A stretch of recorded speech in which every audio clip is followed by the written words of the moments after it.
السلام علیکم دوستو، میں ہوں رباب زہرا آوان اور آپ کو ہمارے چینل پر خوش آمدید۔ تو اگر آپ ہمارے اس چینل پر نئے ہیں تو ہمارے چینل کو کر دیجیے سبسکرائب اور بیل آئیکن کو بھی لازمی پریس کریں تاکہ ہماری ہر آنے والی ویڈیو کا نوٹیفیکیشن آپ کو بر وقت مل سکے۔ تو آج کی اس ویڈیو میں ہم بات کرنے والے ہیں اس شخصیت کے بارے میں جن کو دنیا نیلسن منڈیلا کے نام سے جانتی ہے۔ دوستو، نیلسن منڈیلا کی رحلت سے دنیا ایک ایسے عظیم رہنما سے محروم ہو گئی جنہوں نے اپنے وطن سے نسلی امتیاز، ظلم اور نفرتوں کے خاتمے کے لیے تشدد سے پاک تحریک چلا کر اور اسے حتمی کامیابی سے ہمکنار کر کے دنیا بھر کے مظلوموں کے لیے ایک قابل تقلید مثال قائم کی۔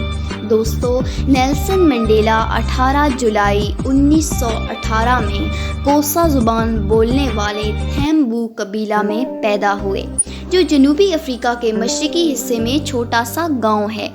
جنوبی افریقہ میں انہیں ان کے خاندانی نام مادیبا سے پکارتے تھے۔ ان کا پیدائشی نام رول حلالہ تھا، جبکہ ان کے اسکول کے استاد نے ان کا انگریزی نام نیلسن رکھا۔ جب نیلسن 9 برس کے تھے تو ان کے والد کا انتقال ہو گیا۔ وہ تھیمبو شاہی خاندان کے مشیر تھے۔ نیلسن منڈیلا نے 1947 میں افریقن نیشنل کانگریس یعنی ANC میں شمولیت اختیار کی۔ پہلے وہ صرف ایک کارکن تھے، تاہم بعد میں وہ ANC یوتھ لیگ کے بانی اور صدر بنے۔ قید کے کئی برسوں کے بعد بھی وہ اس تنظیم کے صدر رہے۔ انہوں نے 1944 میں پہلی شادی ایولن میلسی سے کی، لیکن 1957 میں ان کی طلاق ہو گئی۔ اس شادی سے ان کے 3 بچے تھے۔ منڈیلا نے وکالت پڑھی اور 1952 میں اپنے ساتھی اولیور تیمبو کے ساتھ مل کر جوہانسبرگ میں آفس کھولا اور پریکٹس شروع کی۔ نیلسن منڈیلا نے اپنے دوست تیمبو کے ساتھ مل کر نسل پرستی کے اس نظام کے خلاف مہم چلائی، جسے سفید فام افراد پر مشتمل جماعت نیشنل پارٹی نے وضع کیا تھا اور جسے سیاہ فام اکثریت کا استحصال ہو رہا تھا۔ 1956 میں منڈیلا اور 155 دیگر کارکنوں پر غداری کا الزام عائد کیا گیا۔ یہ مقدمہ 4 سال چلا اور اس کے بعد یہ الزامات خارج کر دیے گئے۔ تو دوستو، نسل پرستی کے خلاف مزاحمت اس وقت بڑھی جب ملک میں ایک نیا قانون بنا۔ اس نئے قانون میں سیاہ فام لوگوں کو رہائش اور روزگار سے متعلق ہدایات تھیں۔ 1958 میں منڈیلا نے میڈی گزیلا سے شادی کی، جنہوں نے بعد میں اپنے شوہر کی قید سے رہائی کی مہم میں بہت اہم کردار ادا کیا۔ یہ شادی بھی 1996 میں اختتام کو پہنچی۔ دوسری جانب ANC کو 1960 میں کالعدم قرار دے دیا گیا۔ منڈیلا روپوش ہو گئے۔ نسل پرست حکومت کے خلاف ملک میں تناؤ مزید بڑھ گیا اور 1960 میں یہ اس وقت انتہا کو پہنچ گیا جب پولیس نے 69 سیاہ فام افراد کو گولی مار کر ہلاک کر دیا۔ یہ واقعہ جنوبی افریقہ میں پرامن مزاحمت کا خاتمہ ثابت ہوا۔ اس وقت ANC کے نائب صدر مسٹر نیلسن منڈیلا نے ملک کی معیشت کو سبوتاژ کرنے کے لیے مہم چلائی۔ منڈیلا کو گرفتار کر لیا گیا اور ان پر تشدد اور انتشار کے ذریعے حکومت کا تختہ الٹنے کی کوشش جیسے الزامات عائد کیے گئے۔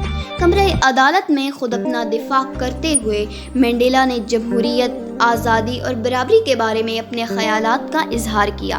انہوں نے کہا، میں ایک مثالی جمہوریت اور آزاد معاشرے کا خواہش مند ہوں، جس میں تمام لوگ ایک ساتھ امن سے زندگی بسر کر سکیں اور انہیں ایک جیسے مواقع میسر ہوں۔ یہ میرا تصور ہے جس کو مکمل کرنے کے لیے میں زندہ ہوں، لیکن اگر ضرورت پڑی تو میں اس کی خاطر مرنے کے لیے تیار ہوں۔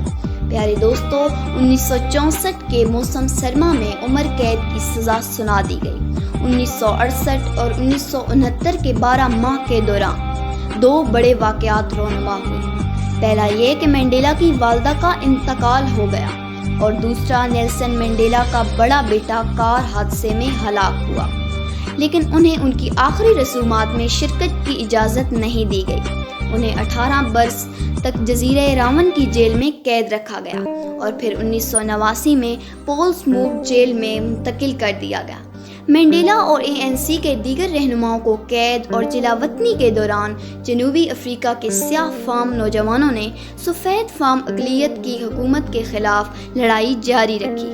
حکومت کی جانب سے نوجوانوں کے اس انقلاب کو دبانے کے دوران کئی لوگ ہلاک ہو گئے اور ہزاروں زخمی۔ 1980 میں اولیور تامبو نے منڈیلا کو آزاد کروانے کے لیے بین الاقوامی مہم کا آغاز کیا، حالانکہ وہ خود جلا وطنی کی زندگی گزار رہے تھے۔ بین الاقوامی برادری نے جنوبی افریقہ کی نسل پرست حکومت کے خلاف 1967 میں لگائی جانے والی پابندیوں کو مزید سخت کر دیا۔ اس دباؤ کا نتیجہ یہ نکلا کہ 1990 میں جنوبی افریقہ کے صدر FWD کلارک نے ANC پر عائد پابندیاں ختم کر دی اور منڈیلا کو بھی رہا کر دیا۔ اس کے بعد جنوبی افریقہ میں ایک نئی اور مختلف نسل جمہوریت کے قیام کے لیے بات چیت شروع ہوئی۔ پیارے دوستوں، منڈیلا نے 1992 میں اپنی بیوی وینی کو اغوا اور تشدد کے الزامات میں سزا ملنے کے بعد طلاق دے دی۔ دسمبر 1993 میں نیلسن منڈیلا اور ڈی کلارک کو امن کے نوبل انعام سے نوازا گیا۔ اس کے 5 ماہ بعد جنوبی افریقہ کی تاریخ میں پہلی مرتبہ جمہوری الیکشن ہوئے جس میں تمام نسلوں کے افراد نے ووٹ ڈالے اور منڈیلا صدر چن لیا گیا۔ انہیں اپنے اقتدار میں جو سب سے بڑے مسائل درپیش رہے ان میں غریب افراد کے لیے گھروں کی کمی اور شہروں میں پھیلتی ہوئی کچی آبادیاں تھیں۔ انہوں نے حکومتی معاملات اپنے نائب کو سونپے اور خود جنوبی افریقہ کی نئی بین الاقوامی ساخت بنانے میں مصروف ہو گئے۔ وہ ملک میں موجود بین الاقوامی اداروں کو وہیں رہنے اور سرمایہ کاری کرنے کے لیے قائل کرنے میں کامیاب ہو گئے۔ 18 جولائی 1998 کو نیلسن منڈیلا نے اپنی 80ویں سالگرہ پر موزمبیق کے سابق صدر کی بیوہ گریکا میچول سے تیسری شادی کی اور دنیا کے دورے جاری رکھے، عام رہنماؤں سے ملاقاتیں کی اور کانفرنسوں میں شرکت کی۔ عہد صدارت چھوڑنے کے بعد انہیں کئی اعزازات سے بھی نوازا گیا۔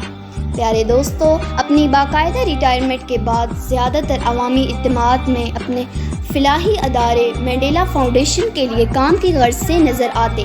نیلسن منڈیلا نے اپنی 89ویں سالگرہ پر دنیا بھر کی نمایاں شخصیات پر مشتمل ایک گروپ قائم کیا تاکہ دنیا کو درپیش مشکل ترین مسائل سے نمٹنے کے لیے ان افراد کی مہارت اور رہنمائی حاصل کی جا سکے۔ منڈیلا پھیپھڑوں میں انفیکشن کی وجہ سے طویل عرصے سے زیر علاج تھے۔ ستمبر 2013 میں کئی روز ہسپتال میں داخل رہے، تاہم ڈسچارج ہونے کے بعد انہوں نے بات نہیں کی۔ نیلسن منڈیلا 5 دسمبر 2013 کو 95 سال کی عمر میں خالق حقیقی سے جا ملے۔ دنیا امن کے اس عظیم باپ کو کبھی فراموش نہیں کر پائے گی۔